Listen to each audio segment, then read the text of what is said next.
नमस्कार. जय श्रीराम. आपल्या सर्वांचं बृहन महाराष्ट्र मंडळ तत्वज्ञान या उपक्रमात सहर्ष स्वागत आहे. सर्वप्रथम आंग्ल नूतन वर्षाच्या सर्वांना खूप खूप शुभेच्छा आणि नमस्कार. आजची तारीख 12 जानेवारी.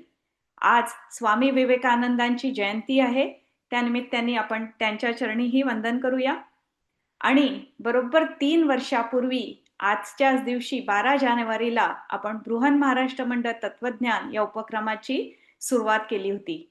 त्यावेळेला आपली उपक्रमाची सुरुवात महाभाग्यवान स्वामी विवेकानंद या मालिकेने झाली होती आणि त्या मालिकेलाही आपल्याला मंगेशदादांचंच ते वक्ते होते, त्यांचं मार्गदर्शन मिळालं. आपण त्या मालिकेमध्ये स्वामी विवेकानंदांचा नरेंद्र दत्त ते स्वामी विवेकानंद हा प्रवास बघितला होता. आपल्या या उपक्रमातली काही सत्र मध्ये झाली नाही. आपण सर्वांनी ती सुट्टी खूप छान एन्जॉय केलेली आहे. पण नक्कीच त्यामुळे मागे काय शिकलो याचा थोडा विसरही पडलेला असेल. आपलं जे आनंदाचे तत्वज्ञान ही मालिका सुरू आहे याच्या आपण दुसऱ्या टप्प्यात आहोत आणि दादा आपल्याला महावाक्य चिंतन याच्यावरती मार्गदर्शन करणार होते मागच्या सत्राप्रमाणे. तर नक्कीच मी दादांना विनंती करते आजच्या सत्राला सुरुवात करायची. दादा तुमच्या चरणी इथूनच नमस्कार. गलद्दानगण्डं मिलद्भृङ्गखण्डं चलच्चारुशुण्डं जगत्त्राणशौण्डं लसद्दन्तकाण्डं विपद्भङ्गचण्डं शिवप्रेमपिण्डं भजे वक्रतुण्डम्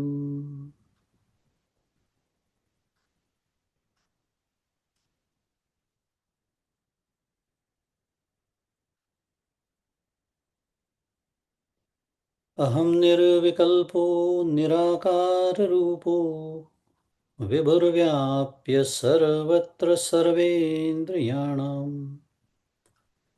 सदा मे समत्वं न मुक्तिर्न बन्धः चिदानन्दरूपः शिवोऽहं शिवोऽहम् चिदानन्दरूपः शिवोऽहं शिवोऽहम्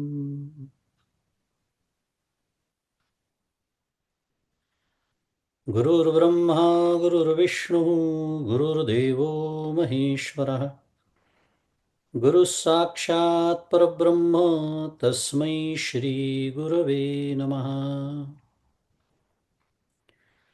ब्रह्मानन्दं परमसुखदं केवलं ज्ञानमूर्तिं द्वन्द्वातीतं गगनसदृशं तत्त्वमस्यादिलक्ष्यम्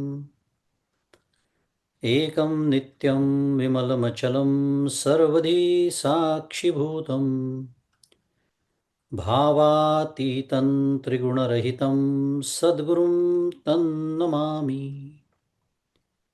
श्री सद्गुरुनाथ महाराज की जय। जय जय रघुवीर समर्थ। श्री राम जय जय राम। श्री राम जय जय राम। श्री राम जय जय राम। श्री राम जय जय राम। श्री राम जय जय राम।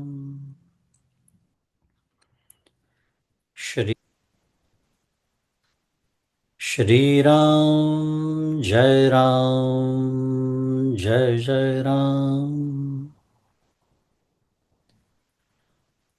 श्री राम जय जय राम।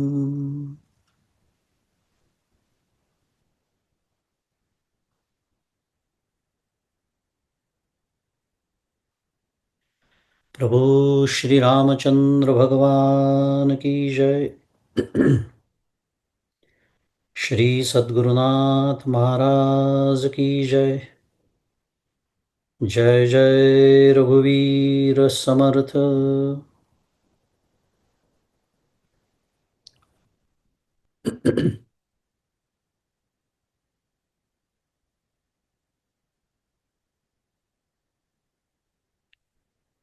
सद्गुरु परमपूज्य डॉक्टर श्रीकृष्ण दत्तात्रय देशमुख, उपाख्य डॉक्टर काका यांच्या श्रीचरणी शिरसाष्टांग वंदन करतो. परमपूज्य मंदाताई गंधे यांच्याही चरणी शिरसाष्टांग वंदन करतो आणि तुम्हाला उद्देशून म्हणतो, तुम्ही श्रोते जगदीश मूर्ती, तेथे माझी व्युत्पत्ती किती. बुद्धिहीन अल्पमती सलगी करीतो श्रीराम. मग सर्वांना सप्रेम अभिवादन.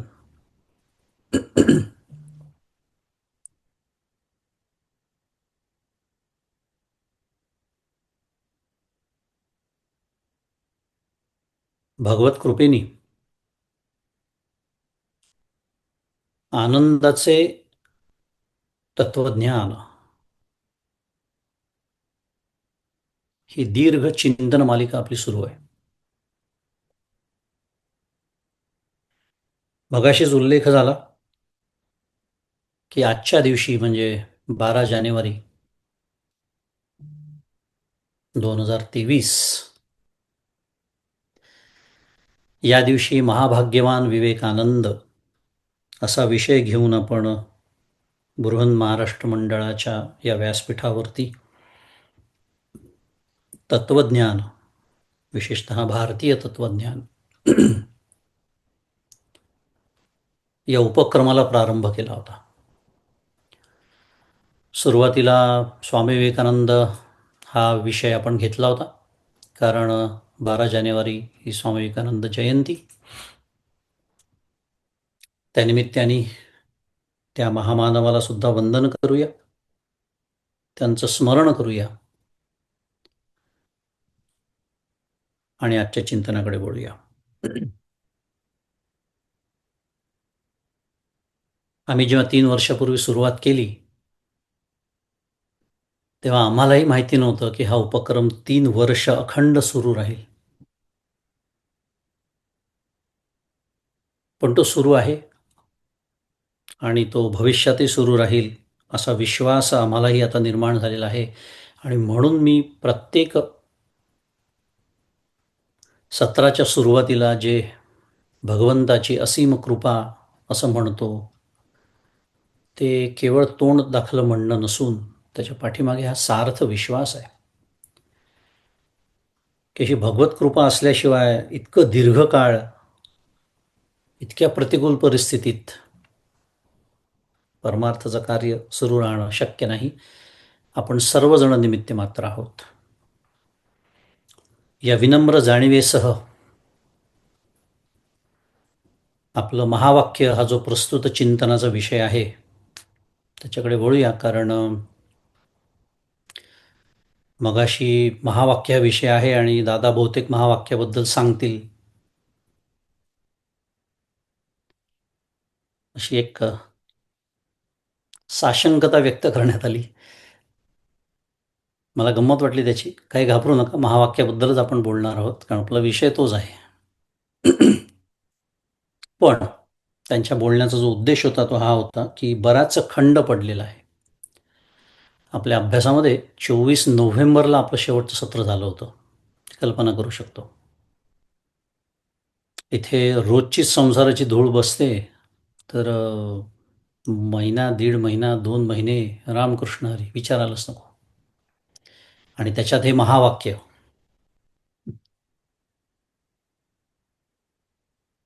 कोट्यावधी वाक्य आपण बोललो असू, नाही का, गेल्या 1.5-2 महिन्यामध्ये. म्हणजे प्रकटरित्याच बोललो असो असं नाही, मनामध्ये सुद्धा. त्याच्यात महावाक्य निश्चितच नव्हतं. म्हणजे माझ्या बाबतीत बोलतोय मी, तुमचं नाही माहिती मला, मी माझ्याबद्दल बोलतोय.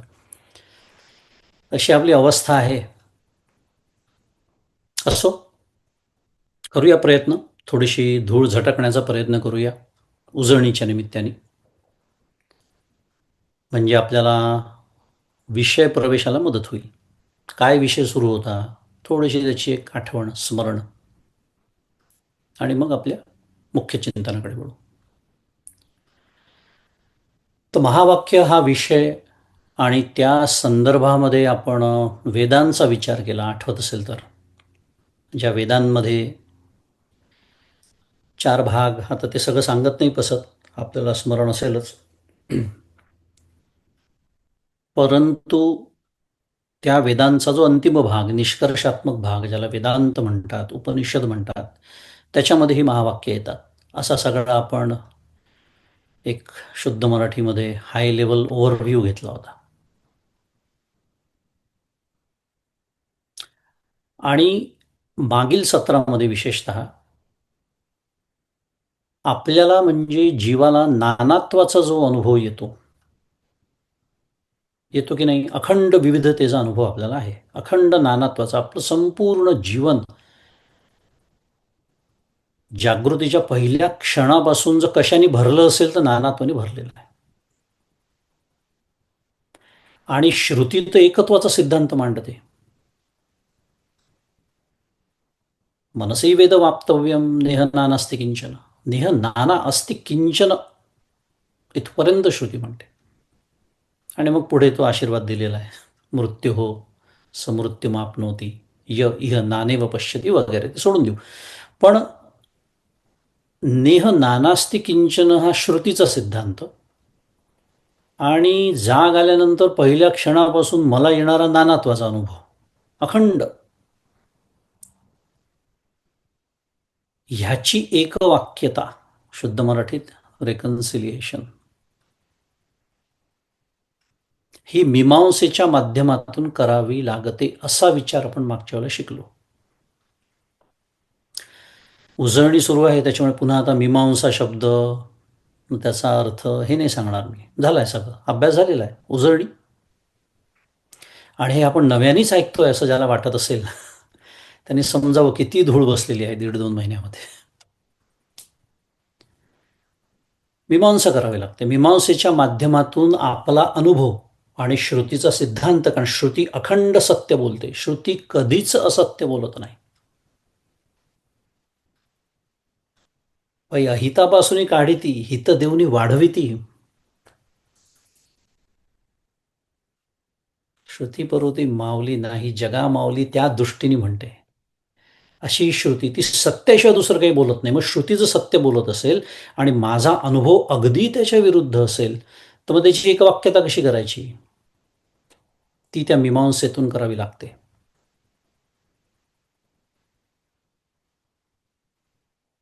इथे महावाक्याचा संबंध येतो. हा आपला प्रस्तुत विषय आहे. तत्वमसी हे बोध महावाक्य, प्रज्ञानम ब्रह्म हे अभ्यास महावाक्य, अहम ब्रह्मास्मी हे अनुभव महावाक्य, तर अयमात्मा ब्रह्म हे घोष महावाक्य म्हणवलं जातं. असाही विचार आपण मागच्याला बघितला होता. एक छान एक दृष्टिकोन आहे 4 महावाक्यांकडे बघण्याचा. शेवटी ही 4ही महावाक्य एकच निष्कर्ष सिद्धांत सांगतात स्वाभाविकपणे. पण एक सद्गुरूंनी केलेलं प्रबोधन आणि शिष्यांनी केलेली साधना, घेतलेला अनुभव, हा एक त्याला सुंदर पैलू जर दिला, तर हे 4 महावाक्य बोध, अभ्यास, अनुभव, घोष या 4 रूपांनी आपल्याला भेटतात असं आपण म्हणू शकतो. आणि त्याच्यानंतर आपण ऋग्वेदाच्या ऐतरेय उपनिषदामध्ये आलेलं जे महावाक्य, आपल्या अभ्यासाचा भाग म्हणून पहिलं महावाक्य म्हणूया, प्रज्ञानम ब्रह्म, या महावाक्याच्या चिंतनाला आपण प्रारंभ केला होता मागच्या सत्रामध्ये. आणि तेव्हा आपण असं म्हटलं होतं की त्याच्या आधीच्या सत्रात असं म्हटलं होतं की महावाक्य म्हणजे काय हे बघताना आपण असं म्हटलं होतं की जे वाक्य जीव ब्रह्मैक्य सांगतं त्याला महावाक्य म्हणतात. नाही तर अवांतर वाक्य पुष्कळ आहेत वेदांमध्ये. जीव ब्रह्मैक्य सांगतं, जीवो ब्रह्मैव नापरः. पुन्हा मी उसळणीसाठी सगळं बोलतोय, मला बोलावं लागतंय कारण बराच खंड पडलेला आहे. मग हे मी पुन्हा का बोललो तर महावाक्य जर जीव ब्रह्मैक्य सांगत असेल आणि प्रज्ञानम ब्रह्म हे महावाक्य असेल म्हणजे आहे, त्यातला एक शब्द काय झाला मग आता ब्रह्म, मग उरला कोणता शब्द प्रज्ञान. मग प्रज्ञानाचा अर्थ काय असेल? तुम्ही सगळेजण म्यूटवर जे उत्तर दिलं तेच जीव. प्रज्ञान म्हणजे जीव असं आपण मागच्या वेळेला शिकलो. आणि जीव ही संकल्पना सिद्ध होण्यासाठी,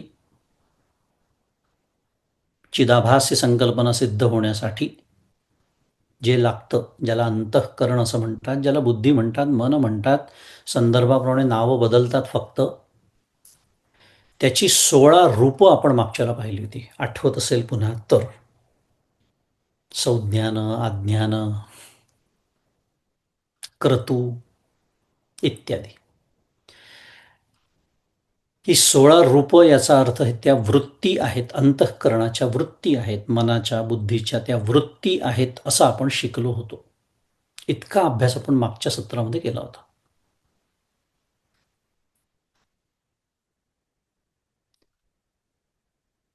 आता आजच्या अभ्यासाकडे वळताना या महावाक्याचा आपण थोडा अधिक विचार करूया. कारण आपण महावाक्य आहे आणि तेही उपनिषदाचं महावाक्य म्हणजे निष्कर्षाचं वाक्य आहे, अंतिम निष्कर्ष, सगळ्याचा जर सार काढलं ते आचार्य म्हणतात त्याप्रमाणे श्लोकार्धेन प्रवक्ष्यामी यदुक्तम ग्रंथकोटिभिः ब्रह्मसत्य जगन्मिथ्या जीवो ब्रह्मैव नापरः. इतक्या अफाट वेदांचं सार अर्ध्या वाक्यात कल्पना करा, किती घनभूत सिद्धांतभूत ते वाक्य असेल. मग त्याचा विचार तर करणं भागच आहे आपल्याला. तो अंतिम निष्कर्ष आहे, ते टोक आहे, ते शिखर आहे, तिथून पुढे पसार आहे सगळा. कारण हा निष्कर्ष आहे आणि त्याच्या अगदी विरुद्ध माझा अनुभव आहे. सुरुवातच केली होती मी बोलताना, इतकी मोठी दरी, ती दरी जर उल्लंघायची असेल तर ती दरी उल्लंघणं यालाच तर साधना असं म्हणतात.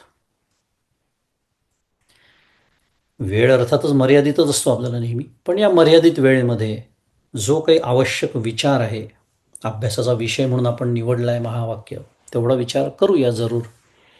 अन्यथा साधना म्हणून जर याचा विचार केला तर माहिती आहे आपल्याला साधनेसाठी किती दीर्घ काळ लागतो. पुन्हा महावाक्याचं चिंतन करणारा जो साधक असतो किंवा त्याच्यासाठी लागणारा अधिकार अजूनच वेगळा. त्या अधिकार प्राप्तीसाठी पहिले साधना करावी लागते, तो अजूनच वेगळा विषय. म्हणून तर हे सगळं आपल्याला कठीण वाटतं. आपल्याला हे सगळं ऐकताना असं वाटतं समजलं, पण निसटून जातं. किंवा ऐकल्यानंतर असं वाटतं की हो पण मी काय करू, इतकं सगळं मी ऐकलं पण मी काय करू. याचा अर्थ अधिकार अजून नाही आहे असा त्याचा अर्थ होतो.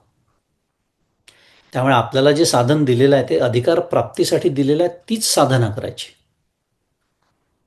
मग ऐकायचं कशासाठी? ऐकायचं याच्यासाठी की जायचं कुठे आहे, शेवटी गंतव्यस्थान तेच आहे सगळ्यांचं. आता हा एक मार्ग आहे, अर्थातच अनेक मार्ग आहेत, पण आत्ता तो विषय नको घ्यायला. पण थोडंसं प्रास्ताविक केलं, कारण अनेक वेळा अनेकांच्या मनात असे प्रश्न येऊ शकतात हे सगळं ऐकल्यानंतर. कारण महावाक्याचं चिंतन ज्ञानमार्ग प्रामुख्याने समजला जातो. त्याच्यासाठी साधन चतुष्टय संपन्न असाच साधक लागतो. असो, तर आपल्या आजच्या अभ्यासाकडे आपण वळूया आणि महावाक्याचा आपण अधिक विचार करूया. आपल्याला माहिती आहे की कुटस्थाच्या प्रकाशाने बुद्धी प्रकाशित होते. आता महावाक्याचं आपण चिंतन करतोय हा, त्यामुळे थोडी शास्त्रीय मांडणी होणारच आहे, त्याला काही उपाय नाही. उपाय पण आपण जेवढं सोप्या भाषेत समजून घेणं शक्य आहे थोडा प्रयत्न करूया. पण काही ठिकाणी पारिभाषिक शब्द येणं अगदी स्वाभाविक आहे, कारण शास्त्रीय मांडणी तशीच असते, तशीच ती असली पण पाहिजे. आणि सत्र कितवं आहे मला माहिती नाही, पण मगाशी बोलल्याप्रमाणे 3 वर्ष झालेली आहेत. याच दिवशी 3 वर्षापूर्वी सुरू झालं. त्यामुळे आता कुटस्थ म्हणजे काय आणि त्याचा प्रकाश म्हणजे काय आणि बुद्धी कशी प्रकाशित होते हे सांगण्याचं हे सत्र नव्हे. हे झालेलं आहे, हे गृहीत धरून कित्येक गोष्टी झालेल्या आहेत आणि हे गृहीत धरण्याचं कारण म्हणजे त्या खरंच झालेल्या आहेत. आधीची सत्र तुम्ही ऐकू शकता. हे एकदाच बोलून ठेवतो कारण आज विषय आपला महावाक्याची मीमांसा म्हणूया असल्यामुळे हे शुद्ध मराठीत डिस्क्लेमर आधीच सांगून टाकलं. विषय सुरू होता, कुटस्थाच्या प्रकाशाने बुद्धी प्रकाशित होते.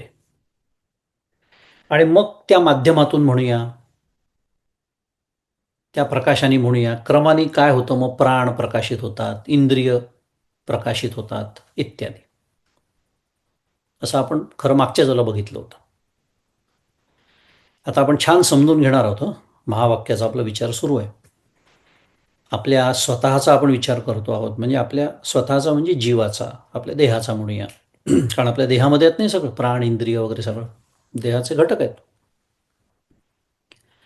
आता प्राणाचा जो विचार केला तर प्राण हा इंद्रियांचा संघात रूप आहे असं म्हटलं जातं. वाक्य कठीण झालं पुन्हा, मी मगाशी म्हणालो शास्त्रीय मांडणी आहे, पण म्हणजे तरी काय, संघात म्हणजे युनिट, शुद्ध मराठी शब्द युनिट. तर जी काही आपली इंद्रिय आहेत, 5 ज्ञानेंद्रिय आहेत, 5 कर्मेंद्रिय आहेत, या सर्व इंद्रियांना कार्य करण्यासाठी, ती इंद्रिय कार्यक्षम होण्यासाठी म्हणूया, आवश्यक अशी जी ऊर्जा शक्ती हे कोण पुरवितं, प्राण पुरवितात. माहिती आहे आपल्याला. साधी पापणी जरी मिटायची असेल, जी आपल्या नकळत मिटल्या जाते, ते सुद्धा प्राणांशिवाय शक्य नाही. इतकं प्राणांचं महत्त्वाचं कार्य आपल्या देहामध्ये सुरू असतं. आता देह निर्माण झाल्यानंतर, आपला देह जेव्हा निर्माण झाला तेव्हा त्याला कार्यक्षम करण्यासाठी पादाग्रातून प्राण प्रविष्ट झाला असं शास्त्र सांगतं. पादाग्र, पायाचं जे अग्र, तस्मात यत पदभ्याम प्रापद्यत असं आचार्य बोलतात भाष्यामध्ये ऐतरेय उपनिषदाच्या. आणि आचार्य बोलतात म्हणजे आचार्य शास्त्र सांगतात आहेत. शास्त्र सांगते की पायातून प्रविष्ट झाला तो प्राण. बरं, हा प्राण इतकं महत्त्वाचा घटक आहे आपल्या देहातला की जागृती असू द्या, स्वप्न असू द्या की सुषुप्ती असू द्या, या तीनही अवस्थांमध्ये सतत जो जागाच असतो तो हा प्राण आहे. कल्पना करा, सुषुप्तीच समजा प्राणाने कार्य थांबवलं असतं, आपण उठलो असतो का सकाळी? साधी गोष्ट आहे नाही. त्यामुळे प्राण जागा राहणं आवश्यक आहे, शुद्ध मराठीत, to provide that continuity of life. नाही तर आपण सकाळी कोणी उठलंच नसतो, सकाळच पाहिली नसती. तीनही अवस्थांमध्ये तो जागा असतो. म्हणजे आपल्या इंद्रियांचा किंवा अंतःकरणाचा जो विचार केला तर जागृतीमध्ये ते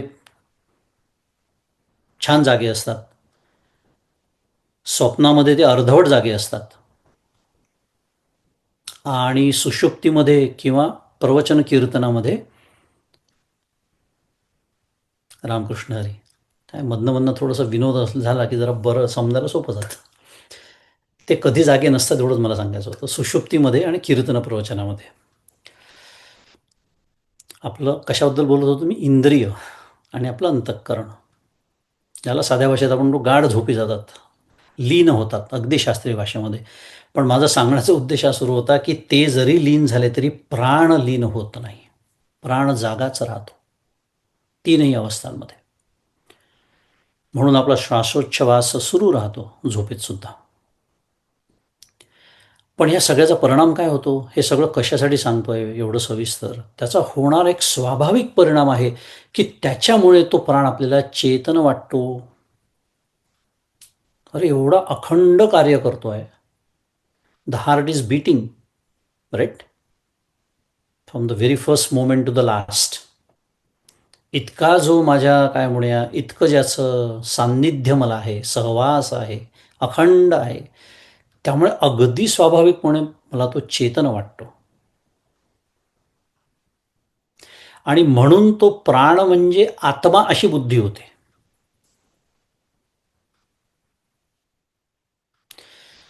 काय ही जी वाक्य असतात की नाही शास्त्राची, ती आपल्याला पटकन समजतच नाही. प्राण आत्मा अशी बुद्धी होते. आता मला सांगा, आपण कधी प्राण आत्मा असं घोकतो का? हो, तो प्राण म्हणजे आत्मा, आत्मा म्हणजे प्राण, असं कधीतरी म्हणतो तरी का आपण? नाही. पण तो म्हणजे मी अशी बुद्धी होते का नाही? तुम्ही म्हणाल असंही मी घोकत नाही. बरं, अजून पुढे, तो गेला की मी जाणार असं वाटतं की नाही? आता आली पंचायत, आता आला परीक्षेचा क्षण. आता हे मोठ्याने कोणी बोलत नाही, पण मनात सगळे हो उत्तर देतात. म्हणून तर इतकं प्रचंड भय कशाला आहे मरणाचं? कारण प्राण जाणार, मरण त्यालाच म्हणतात ना, प्राण गेले, देह सोडून प्राणवायू सगळे ते गेले, पाचही पंचप्राण. की मी जाणार ही जी भीती आहे, ही भीती ज्याला आहे, आता उलटं जाऊया आपण, ही भीती ज्याला आहे तो प्राण म्हणजे मी असं समजतो, आणि मी म्हणजे आत्मा, आणि म्हणून प्राण म्हणजे आत्मा अशी त्याची बुद्धी आहे, असं त्याच्यातनं निष्पन्न होतं, निष्कर्ष निघतो.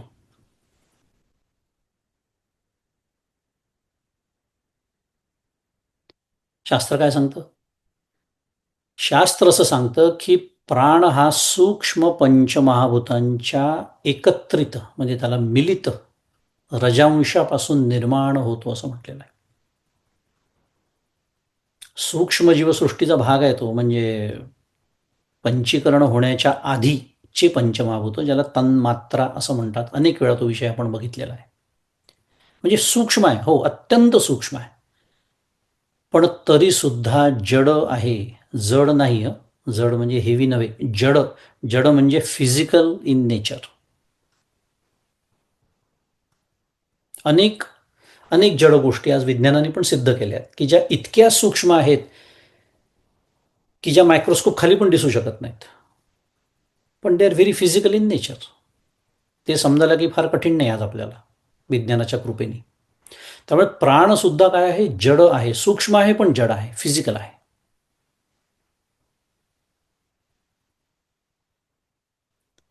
यत प्राणेन न प्राणेति येन प्राण प्रणीयते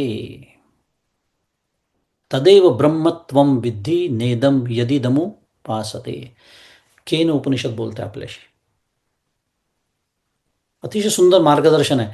यत प्राणेन न प्राणेती, उलट म्हटलंय, येन प्राण प्रणीयते. म्हणजे काय? नासिकारंध्रस्थ असा शब्द आहे तिथे. नासिकारंध्रस्थ हा जो प्राण आहे आपल्या,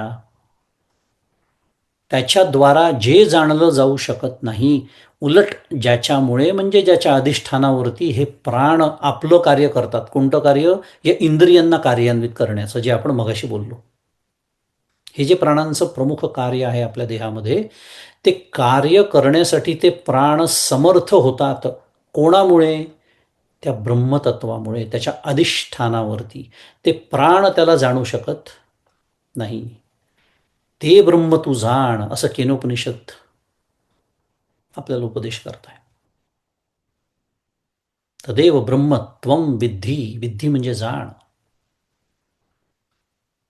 आणि न इदम यदि दमुपासते, म्हणजे जे लोक या देश कालावच्छिन्न जी वस्तू, ज्याला आपण प्राण असं म्हटलं, ती जड आहे, ती देश कालाने परिच्छिन्न आहे, त्याचीच उपासना करतात ते ब्रह्म नव्हे.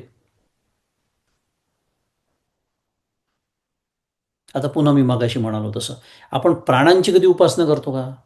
प्राणांना आरती ओवाळली, प्राणांना उदबत्ती, प्राणांचं स्मरण नव्हे. मग उपासना म्हणजे काय? हीच शास्त्राची भाषा आपल्याला नीट समजून घ्यावी लागते, की प्राणांना आत्मा म्हणजे मी समजणं हीच त्याची उपासना करणं होय. आणि मी प्राणांना आत्मा समजतो का नाही समजत ह्याची परीक्षा आपण मगाशीच केली, लक्षात असेल तर. आपण असं म्हणत नाही कधी, पण शुद्ध मराठीत इनव्हेरिएबली, अप्रत्यक्षपणे मी प्राणांना आत्मा समजतो. कारण मी म्हणजे प्राण, कारण प्राण गेली की मी जाणार. साधी भाषा आहे, प्राण गेले की मी जाणार असं ज्याला वाटतं तो प्राणांची उपासना करतो असा त्याचा अर्थ होतो. तंडाला आत्मा समजतो, त्याला मी समजतो.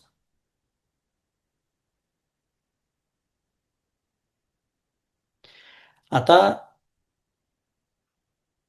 प्राण जर इतके जड असतील, जड म्हणजे पुन्हा फिजिकल, मगाशी सांगितलं मी, तर त्या प्राणांनी कार्यक्षम केलेल्या इंद्रियांची काय कथा तुम्ही सांगा. म्हणजे त्या इंद्रियांच्या पाठीमागे प्राण आहे, बरोबर. आता मी कोशाची भाषा बोलत नाही आहे, पण लक्षात आलं असेल तुमच्या, अन्नमय कोशाच्या मागे प्राणमय कोश आहे. म्हणजे एका दृष्टीने अन्नमय कोशाचा आत्मा प्राणमय कोश होतो, कारण इथे आत्मा याचा अर्थ आत, प्रत्यक्ष. पुन्हा वेगळा फार सुंदर विषय तो, पण नको आत्ता. मुद्दा, जर प्राणांची ही कथा, तर प्राण ज्याला कार्यान्वित करतात म्हणजे जे प्राणांहून अजून स्थूल आहे त्या इंद्रियांची काय कथा.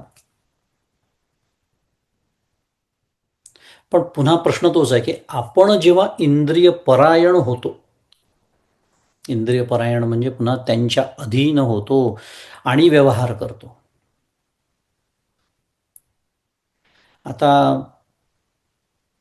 व्यवहार करण्यासाठी इंद्रियांची मदत तर लागतेच, त्याच्याशिवाय व्यवहार कसा होईल? बरोबर आहे. विषय तो नाही आहे, इंद्रिय वापरणं हा विषय सुरू नाही आहे. इंद्रिय वापरावीच लागतात. इंद्रिय परायण असा शब्द वापरला मी. आपल्याला परायण शब्द चांगला कळतो, भक्तिपरायण शब्द माहिती आहे आपल्याला. तर इंद्रिय परायण होऊन म्हणजे त्यांच्या अधीन होऊन आपण व्यवहार करतो, तेव्हा इंद्रियांची आत्मबुद्धीनी होणारी ही उपासना आहे. जसं मी प्राणांच्या उपासनेबद्दल बोललो, तशी इंद्रियांची उपासना आहे. इंद्रिय परायण होणं म्हणजे इंद्रियांची उपासना करणं. भगवंत दुसऱ्या अध्यायामध्ये त्याचं छान वर्णन करतात की इंद्रियाणी प्रमाथिनी हरंती प्रसभम मनः. काय भगवद्गीता अप्रतिम शास्त्र आहे, तुम्हाला सांगतो. जीवनाचं तत्वज्ञान शिकवणारी भगवद्गीता आहे. असा आनंद होतो कित्येक वेळा असा की अरे दिस इज इट. म्हणजे प्रत्यक्ष हातात साधन आणून देतात भगवंत. हे जे म्हणून तो सर्वोपनिषदो गावो दोग्धा गोपालनंदना हा का म्हटलेला आहे? केनोपनिषदांनी सांगितलं मला, पण how do I operationalize that? How do I bring it to the tangible level of dos and don'ts? Welcome to Bhagavad Gita. इंद्रिय आणि प्रमाथिनी हरंती प्रसभम मना म्हणजे विवेकाचा विध्वंस करणारी इंद्रिय. इंद्रिय आणि प्रमाथिनी, प्रमाथिनी शब्दाचा अर्थ आहे काय करतात ते? हरंती प्रसभम मनहा म्हणजे मनाला बलात्काराने त्या विषयाकडे ओढून नेतात. प्रसभमचा अर्थ आहे बलात्काराने. याचा अर्थ काय? मनाची जर इच्छा नसेल, मनाने काही बुद्धीने काही निश्चय केला असेल, पण ती इंद्रिय खेचून घेऊन जातात.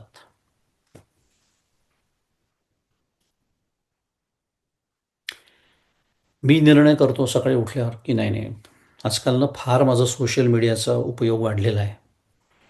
असं वाटतं ते 2 मिनिटाची ती रील आहे, शॉर्ट्स आहे, पण तो अंगठा तुटायची वेळ ते असं असं करत करत, पण ते रील्स काही थांबत नाहीत, कारण त्यांनी बनवलेलेच तसे असतात. तो विषय आता नाही आपल्यासमोर आत्ता, त्याचं अनेक वेळा मी वर्णन केलेलं आहे. कारण आम्ही राहतो सिलिकॉन व्हॅलीमध्ये, आम्हाला माहिती आहे ते त्याच्यासाठी काय काय करतात. How this companies are fighting for your mind share. But my point is, माझ्या बुद्धीने निश्चय केला की फार वेळ जातो आजकाल माझा ते यूट्यूब आणि इंस्टाग्राम आणि व्हॉट्सॲप आणि काय जे काय असेल, ज्याचं जे असेल ते. अजिबात मी माझा वेळ वाया घालवणार नाही, असा माझी बुद्धी विवेक करते.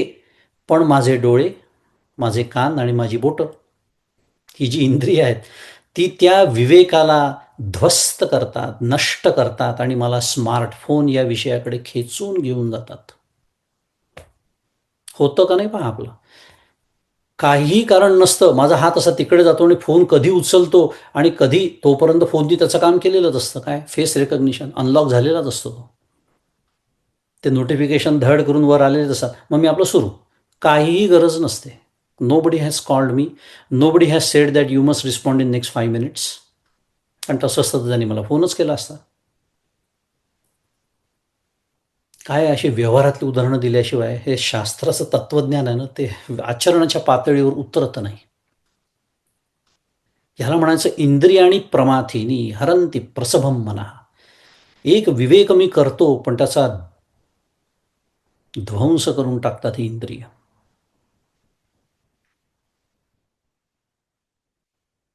त्याला म्हणायचं इंद्रिय परायण. माझा विषय तो सुरू होता. इंद्रिय परायणाचं उदाहरण देण्यासाठी सांगितलं. इंद्रिय परायण म्हणजे काय, इंद्रियांची आत्मबुद्धीनी होणारी उपासना म्हणजे काय, हे सांगण्यासाठी हे बोललो. परंतु ही जी इंद्रिय आहेत त्यांना सुद्धा आपलं जे आत्मचैतन्य आहे ते प्रकाश पुरवतं, म्हणून ती कार्यक्षम होतात. म्हणून ती कार्यक्षम होतात.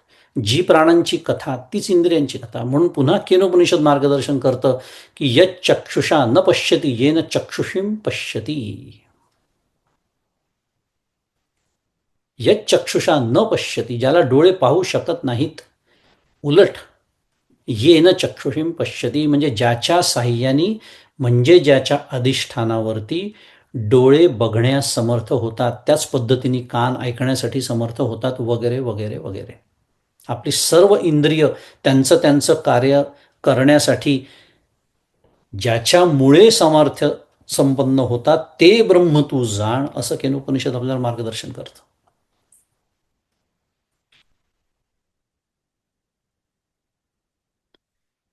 मुद्दा, म्हणून इंद्रिय ही आत्मा नसून त्या इंद्रियांच्या ज्या क्रिया होतात, त्या क्रियांमधून जे निरुपाधिक सर्व व्यापक साक्षी चैतन्य आहे ते अभिव्यक्त होत असतं.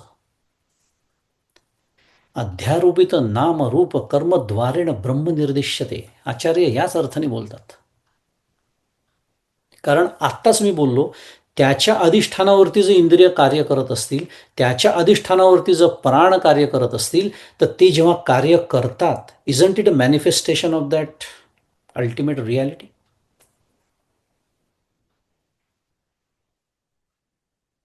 ते निरुपाधिक, ते सर्व व्यापक साक्षी चैतन्य अभिव्यक्त होत आहे. पण समस्या पुन्हा तीच आहे, मी अखंड त्या इंद्रियांच्या व्यवहारामध्येच एवढा घडलेलो आहे की हा जो आतमध्ये चालणारा व्यवहार आहे ह्याच्याकडे लक्षच जात नाही. अखंड आपल्याला पुन्हा केनोपनिषद धरायचे पाय.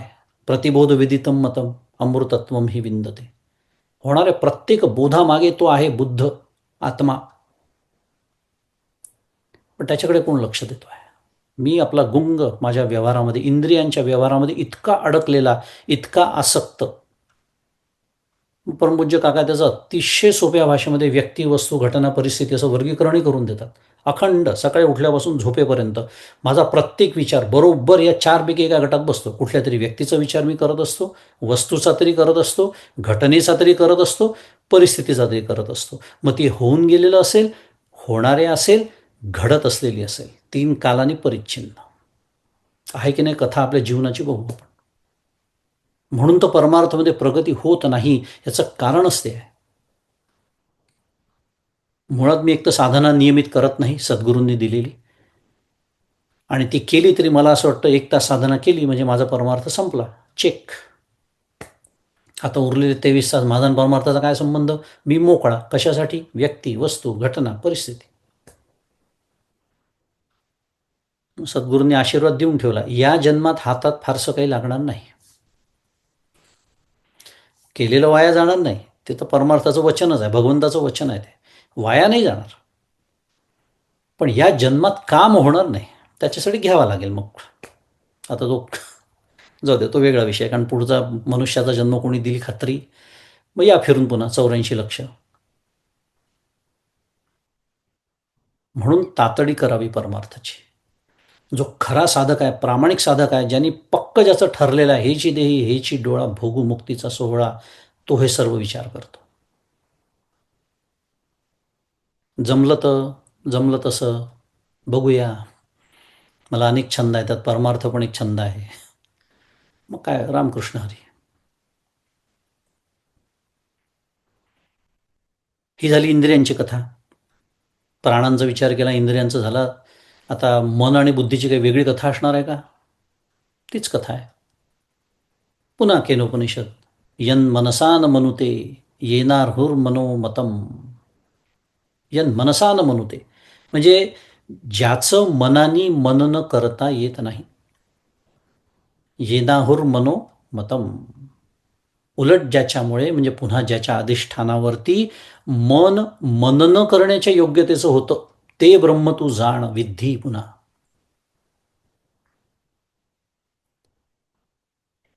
हे मी का सांगतोय केनोपनिषदाच्या श्रुती माहिती आहे? अरे हेच तर चिंतनाचं स्वरूप आहे, हेच मीमांसेचं स्वरूप आहे. हेच जेव्हा मी महावाक्य चिंतनाला बसतो तेव्हा हे चिंतन करणं अपेक्षित आहे. की अरे मी जे विचार करतोय, माझ्या मनात अंतःकरणात जे विचार निर्माण होतात आहेत, ज्याला वृत्ती असं म्हणतात शास्त्राच्या भाषेमध्ये, त्या वृत्तींना सुद्धा जो प्रकाशित करतोय ना, तो मी आहे. या वृत्ती म्हणजे मी नव्हे.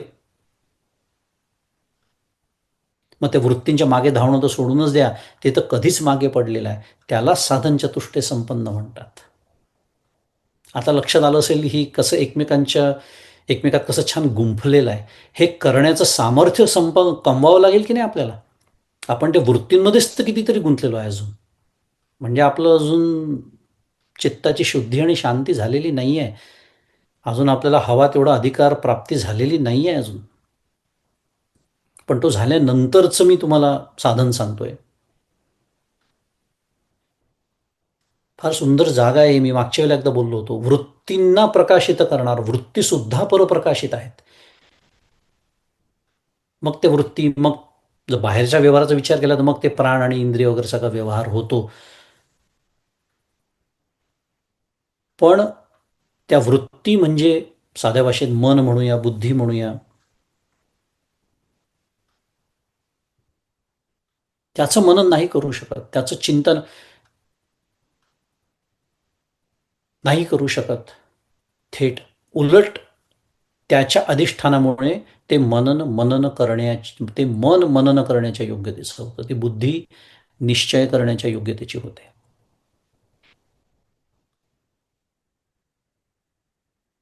ते साक्षी चैतन्य जेव्हा स्वप्रकाशाने अनुग्रह करतं, तेव्हा मन आणि बुद्धी यांचा व्यवहार चालतो. त्यांनी तो प्रकाश पुरवला, त्या बुद्धीमध्ये तो फाकलेला आहे चिदाभास रूपाने, म्हणून ते कार्यक्षम आहेत. म्हणजे ते परप्रकाशित आहेत. आणि ते परप्रकाशित आहे म्हणून ते आत्मा नव्हेत, ते आत्मा नव्हेत. मग पुन्हा मगाशी आपण जे प्राणांच्या बाबतीत बोललो, इंद्रियांच्या बाबतीत बोललो, तेच पुन्हा मनबुद्धीच्या बाबतीत. मी त्यांची उपासना करतो कधी? जेव्हा माझ्या बुद्धीचा मला अहंकार होतो. परमपूज्य काका जसं सांगतात, परमार्थशास्त्र फार विलक्षण आहे. तिथे मी निर्बुद्ध आहे, मी मूर्ख आहे, मला काही समजत नाही, हाही अहंकारच आहे. हाही अहंकारच आहे. अहंकार म्हणजे मी खूप हुशार आहे, हा अहंकार तो तर आहेच. पण मी मूर्ख आहे असं समजणं करण्याचा अर्थ मी बुद्धी, माझी बुद्धी म्हणजे मी, मला काही समजतच नाही, मी बावळटच आहे, हाही अहंकारच आहे. आणि सर्वांपेक्षा हुशार मी, मलाच सगळं समजतं, हाही अहंकारच आहे. परमपूज्य काका म्हणून गमतीने एकदा प्रवचनात म्हणाले, मला जो कोणी निर्बुद्ध म्हटलं तर मला आनंद होतो. मी त्याला म्हणतो, तू मला खरं ओळखलं, कारण माझी बुद्धी म्हणजे मी नव्हे, म्हणून निर्बुद्ध. ही मनबुद्धीची उपासना.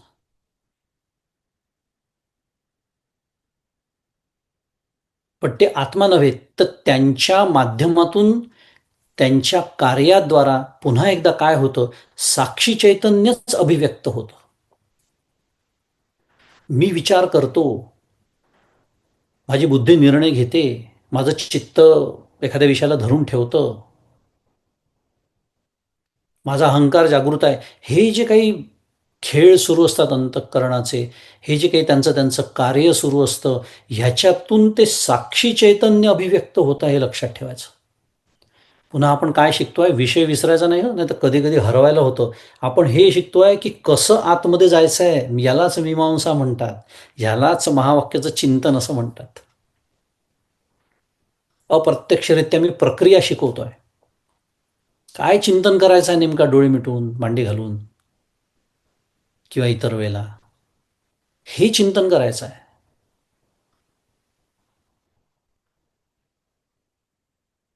की आत्ता माझ्या मनात एक विचार निर्माण झाला, याचा अर्थ ती वृत्ती होती, मग ती बुद्धिवृत्ती असू द्या, चित्तवृत्ती असू द्या, मनोवृत्ती असू द्या, कुठली का असे ना, पण ती वृत्ती उठली, त्यांनी मला काही ज्ञान करून दिलं. कारण अंतःकरणाच्या ज्ञान करून देणाऱ्या परिणामाला म्हणजे बदलालाच वृत्ती असं म्हणतात. वृत्तीची व्याख्या अनेक वेळा सांगितलेली आहे मी, त्यालाच वृत्ती म्हणतात. बदल झाला अंतःकरणामध्ये, अंतःकरण शांत, एक बदल झाला, एक तरंग उठला. तो तरंग संकल्परूपी असेल तर त्याला मन म्हणतात, निश्चयरूपी असेल त्याला बुद्धी म्हणतात, इत्यादी.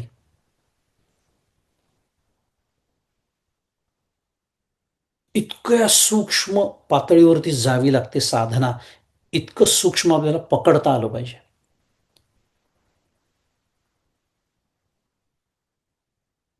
ही जी वृत्ती उठते आहे याचा अर्थ मनबुद्धीचं कार्य सुरू आहे, आणि त्याला अधिष्ठान ज्याचं आहे ते उठतं आहे, याचाच अर्थ ती प्रकाशित आहे, याचाच अर्थ साक्षी चैतन्य काय होत आहे, अभिव्यक्त होत आहे. हे जे अभिव्यक्त होणार, उपलक्षित होणार, फार सुंदर शब्द आहे उपलक्षित. का म्हणालो मी, उपलक्षित झालं ना, ते ज्या अर्थी हे कार्य करतात आहे त्या अर्थी उपलक्षित ते काय झालं, त्या ब्रह्मतत्वामुळे कार्य करत आहे. म्हणून अभिव्यक्त होणारं, उपलक्षित होणारं हे जे साक्षी चैतन्य, ज्याला कुटस्थ असं म्हणतात, त्याला प्रज्ञान असं म्हणतात. कोणाच्या मनात शंका आली असेल, मंगे दादा विसरले होते विषय काय सुरू आहे. नाही, विषय नाही विसरलेलो. हे वाक्य बोलण्याच्या आधी मला इतकं सगळं बोलावं लागलं. त्याला प्रज्ञान असं म्हणतात. प्रज्ञान ब्रह्म आपला विषय सुरू आहे. आता या उपसर्गाचा अर्थ प्रकृष्ट किंवा उत्तम असा होतो. उपसर्ग आहे तो. त्यामुळे प्रज्ञान याचा अर्थ व्याकरणदृष्ट्या विचार केला तर सर्वोत्कृष्ट ज्ञान, हेच ज्याचं स्वरूप ते प्रज्ञान.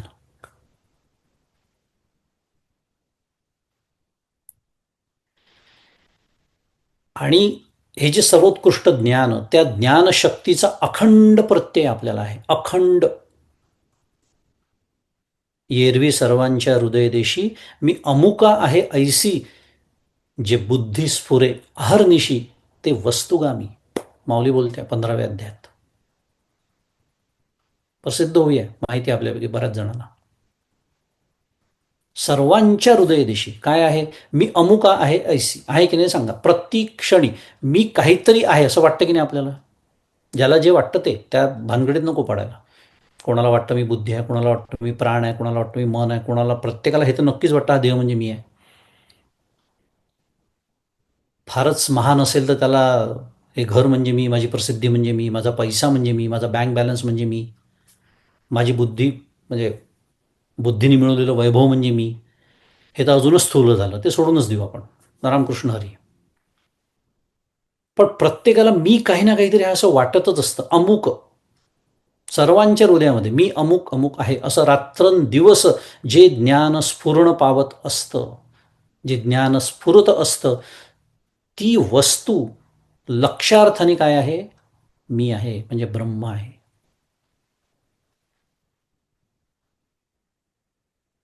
ती ज्ञानशक्ती अखंड, म्हणजे किती अखंड माहिती आहे का? आपल्याला असं वाटतं की गाढ झोपेत मला ज्ञान होत नाही, कारण तिथे अर्थातच अंतःकरण स्थूलदृष्टीने लीन पावलेलं असतं.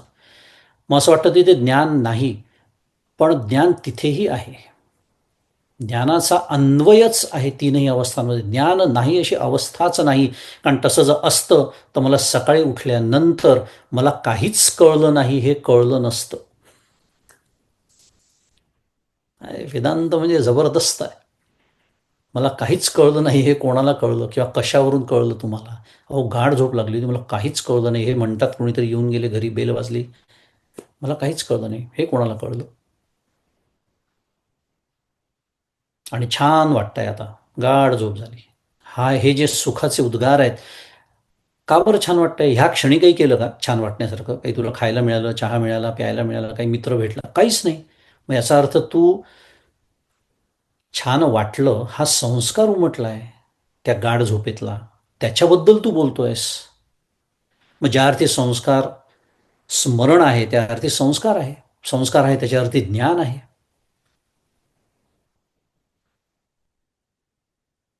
रात्रंदिवस हे ज्ञान स्फुरत असतं, तीनही अवस्थांमध्ये त्याचा अन्वय आहे.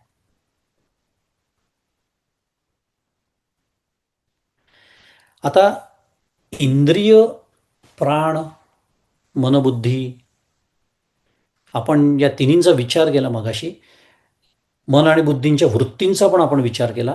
त्यांनाच आपण मागच्या सत्रामध्ये आज्ञान, संज्ञान हे सगळे नावं शिकलो, 16 वृत्ती शिकलो, आठवत असेल तर पुन्हा एकदा.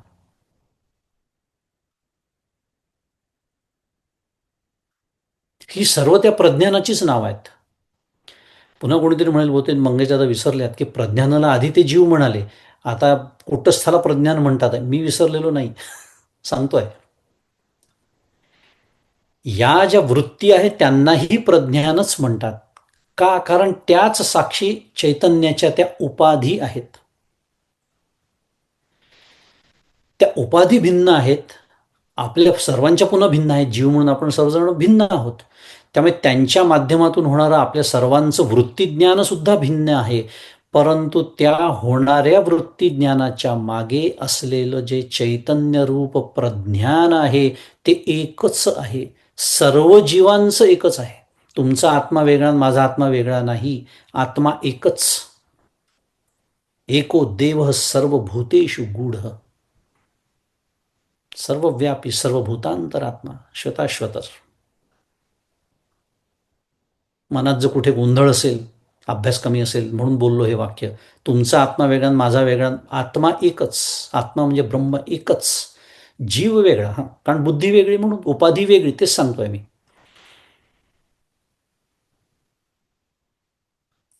त्या उपाधीच्या माध्यमातून होणारं वृत्तीज्ञान प्रत्येकाचं वेगळं, म्हणून आपण जीव म्हणून फार वेगळे आहोत एकमेकांपेक्षा.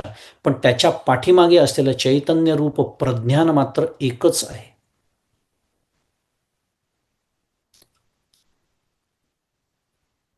आणि त्या उपाधीच्या माध्यमातून तेच चैतन्य अभिव्यक्त होतं, म्हणून त्यांनाही प्रज्ञान म्हणतात. हा माझा विषय सुरू आहे.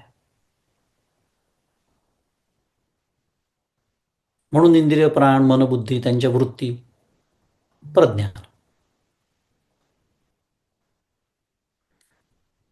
पण संपूर्ण ही जी जीवसृष्टी आहे त्याला आत्मत्व पुरवणारं जे निरुपाधिक चैतन्य, त्याला काय म्हणतात? ब्रह्म म्हणतात. माहिती आहे आपल्याला. समष्टीचा जो विचार केला, या संपूर्ण जगताचा, ब्रह्मांडाचा विचार केला, या संपूर्ण जीवसृष्टीचा विचार केला, तर त्याला आत्मत्व पुरवणारं जे निरुपाधिक, निर्गुण, निराकार, एकमेव द्वितीय, स्वगत, सजातीय, भेदरहित, शुद्ध, बुद्ध, मुक्त असं सुंदर वर्णन ज्याचं करण्यात येतं, ते चैतन्य म्हणजे ब्रह्म. पण आपण जेव्हा एका जीवाचा विचार करतो, ज्याला शास्त्रामध्ये व्यष्टी असं म्हणतात, त्या व्यष्टीच्या संदर्भात जर आपण विचार केला तर तेच प्रज्ञान, जे मगाशी मी म्हणालो साक्षी चैतन्य, तेच प्रज्ञान. म्हणजे थोडक्यामध्ये सारांशाने बोलायचं झालं तर एकच निरुपाधिक तत्व, एकच निरुपाधिक चैतन्य, पण त्याला संदर्भाप्रमाणे दोन संज्ञा झाल्या. एकदा ब्रह्म म्हटलं, एकदा प्रज्ञान म्हटलं. बरोबर? समष्टीचा विचार असेल ब्रह्म म्हटलं, व्यष्टीचा विचार असेल प्रज्ञान म्हटलं, म्हणून निष्कर्ष काय आहे? प्रज्ञानम ब्रह्म.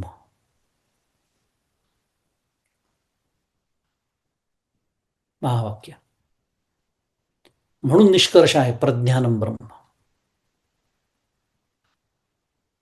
पण हेच जर आपण आता साक्षी चैतन्य म्हणा का ते निरुपाधिक तत्व सगळ्या जगाला अधिष्ठान म्हणून म्हणा, दोन्हीकडे ते निरुपाधिकच आहे विचार केला तर.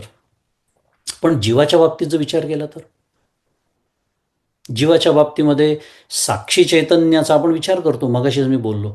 तर पण साक्षी चैतन्य निरुपाधिक आहे, पण चिदाभास जीव ही संज्ञा जी आहे ती आपण बऱ्याच वेळा शिकलो आहे. आता माहिती आहे आपल्या सर्वांना, मी मगाशी सुरुवातीला बोललो, आता मी गृहीत धरणार आहे.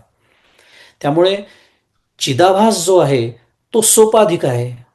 सोपाधिक म्हणजे पुन्हा शब्द कठीण झाला असेल तर उपाधीसह आहे. कोणती उपाधी आहे? त्याला बुद्धी नावाची उपाधी आहे. त्याच्याशिवाय चिदाभास किंवा जीव ही संकल्पना सिद्धस्त होत नाही ना. त्या बुद्धीत फाकलेला प्रकाश म्हणजे चिदाभास. म्हणजे चिदाभास काय झाला? सोपाधिक झाला. म्हणजे चिदाभासातलं जे चैतन्य, साक्षी चैतन्य, आपण त्याला काय म्हणू शकतो? सोपाधिक चैतन्य म्हणू शकतो. जीवाचा विचार केला तर खरं आहे ते तत्वतः निरुपाधिकच आहे साक्षी चैतन्य. पण जीवाचा संदर्भ, बुद्धीचा संदर्भ, उपाधीसह विचार केला म्हणून ते झालं सोपाधिक चैतन्य. म्हणून तर कुटस्थासह चिदाभास हा जीव म्हणवला जातो. थोडक्यामध्ये चिदाभास हा साक्षी प्रकाशावरती अवलंबून आहे. बरोबर? आता आपण मगाशी काय म्हणालो? निरुपाधिक जे साक्षी चैतन्य त्याला प्रज्ञान म्हटलं आपण, आहे ना स्मरणात? आत्ताच 2 मिनिटापूर्वी म्हणालो आपण. निरुपाधिक जे साक्षी चैतन्य त्याला आपण प्रज्ञान म्हटलं. आणि जीवाला आपण आत्ता काय म्हणालो? सोपाधिक प्रज्ञान म्हणता येईल. मग जसं सोपाधिक चैतन्य शब्द मी वापरला तसं थोडासा शब्द बदलला आणि त्याला मी आता सोपाधिक प्रज्ञान असं म्हणू शकतो की नाही आपण चिदाभासाला? म्हणू शकतो. साक्षी चैतन्य म्हणजे जणू काही निरुपाधिक प्रज्ञान, तर मग जीव हे सोपाधिक प्रज्ञान. मग आता समजा आपण जीवाच्या उपाधीचा निराश केला,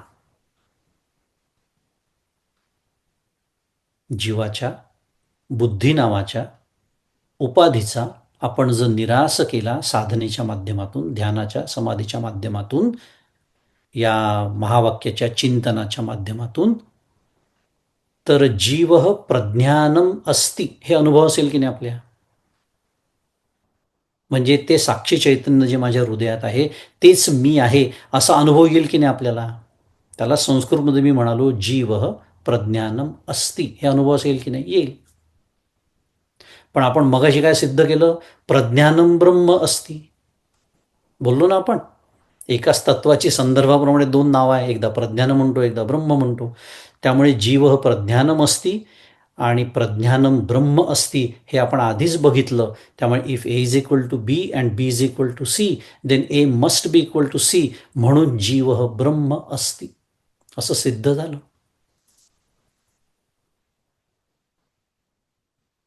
आणि जीव ब्रह्म अस्ति हेच जीव ब्रह्मैक्याचं ज्ञान प्रज्ञानम ब्रह्म या महावाक्याने सुचवलेलं आहे. आणि आपली वेळ संपलेली आहे. तुम्ही फारच रंगून गेले असाल महावाक्याच्या चिंतनात म्हणून सांगितलं. तर प्रज्ञानम ब्रह्म हे जे महावाक्य आहे त्याच्यामध्ये अस्ति शब्द हा अध्याहृत आहे. तो अध्याहृत आहे. पण प्रज्ञानम ब्रह्म हे महावाक्य जीव ब्रह्मैक्य कसं सांगतं, कसं सिद्ध होतं आणि त्याच्यासाठी काय पद्धतीने आपण चिंतन केलं पाहिजे, हा सर्व विषय आज आपण शिकलो. आणि इथे प्रज्ञानम ब्रह्म हे जे महावाक्य आहे त्याचा विचार आपण पूर्ण केला. पुढच्या सत्रामध्ये पुढच्या महावाक्याचा विचार करूया आणि आजचं हे चिंतन सद्गुरूंच्या चरणी अर्पण करूया. श्री सद्गुरुनाथ महाराज की जय. जय जय रघुवीर समर्थ.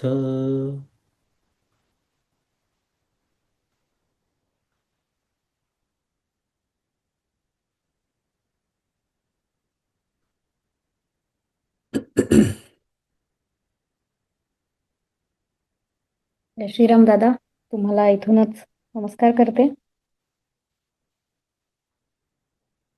3 वर्ष सतत तुम्ही आम्हाला इतकं छान मार्गदर्शन करत आहात. आमचं भाग्य आहे आणि तुमचे पेशन्स आहेत असंही म्हटलं पाहिजे. आम्हाला इतकं दरवेळेला मागे जाऊन उजळणी करून कुठलाही शब्द आला की पुन्हा तो समजावून सांगत सांगत अगदी बोटाला धरून तुम्ही आम्हाला छान सगळं समजावून सांगताय. तुमचे आभार मानणं हे नेहमीच खूपच हे असतं. खूपच छोटी गोष्ट असते, त्याच्यामुळे पुन्हा एकदा तुम्हाला नमस्कारच करते आणि असेच आमच्यावर आशीर्वाद असू द्या एवढीच तुमच्या चरणी प्रार्थना करते. आणि आता आपण भजन सेवेकडे वळूया. आज आपल्याला सेवा देण्यासाठी आपल्यात उपस्थित आहेत सौ अमृता कुलकर्णी आणि त्या आज परमपूज्य नारायण महाराजांचं सखे ऐककडे लाभ अचानक घडला. मला तर एवढ्याच वाक्यावर याच्यातले मी अडकली आहे की लाभ अचानक घडला. आपल्या सगळ्यांना असा अचानक लाभ घडलेला आहे परमपूज्य दादांच्या मार्गदर्शनाच्या माध्यमातून. तर आता आपण ते भजन ऐकूया आणि त्याच्यानंतर आज वेळ असेल तर मग आपण प्रश्नोत्तर घेऊया. दादांना मी तसं विचारित भजन सेवा झाल्यावर. जय श्रीराम अमृता. जय श्रीराम. जय श्रीराम मंगेश दादा, तुम्हाला इथूनच नमस्कार करते.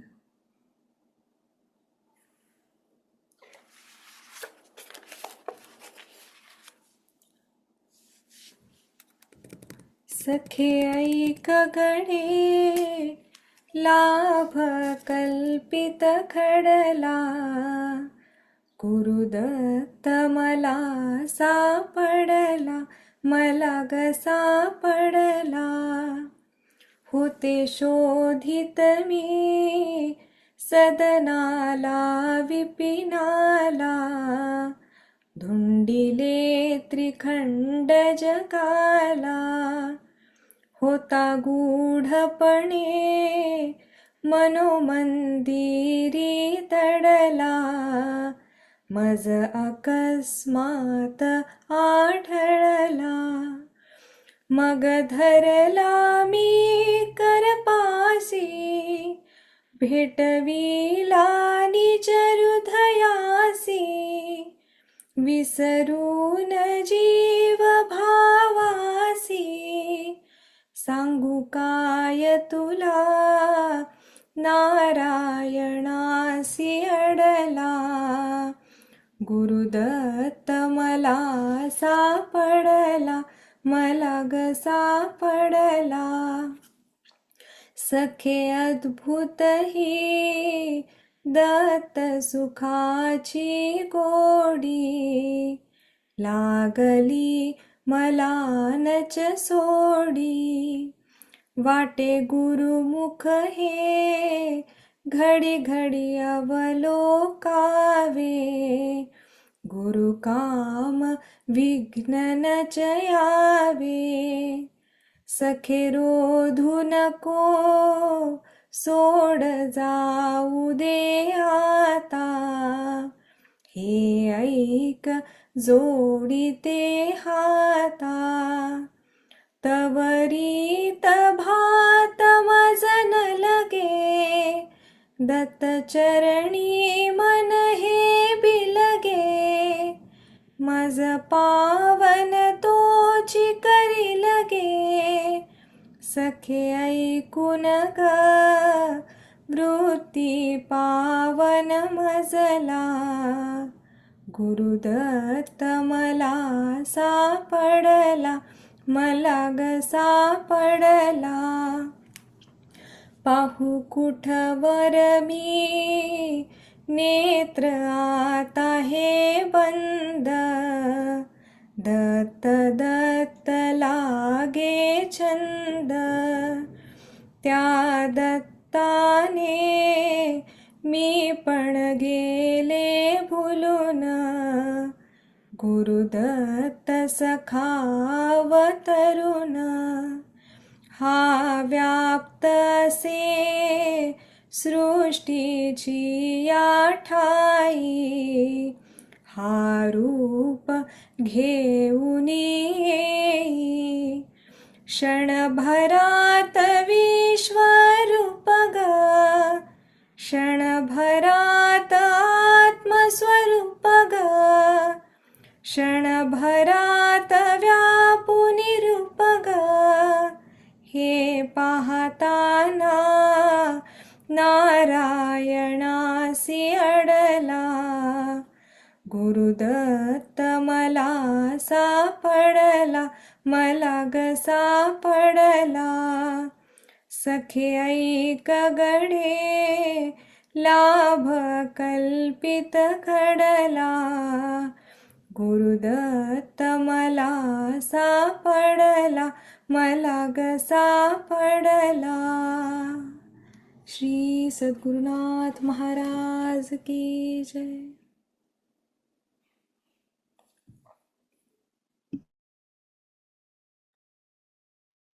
नेहमीप्रमाणे अतिशय सुंदर झाली आहे अमृता भजन सेवा. खूप खूप धन्यवाद. अगदी आमच्या एका हाकेसरशी तुम्ही सगळेजण भजन सेवेकरी येतात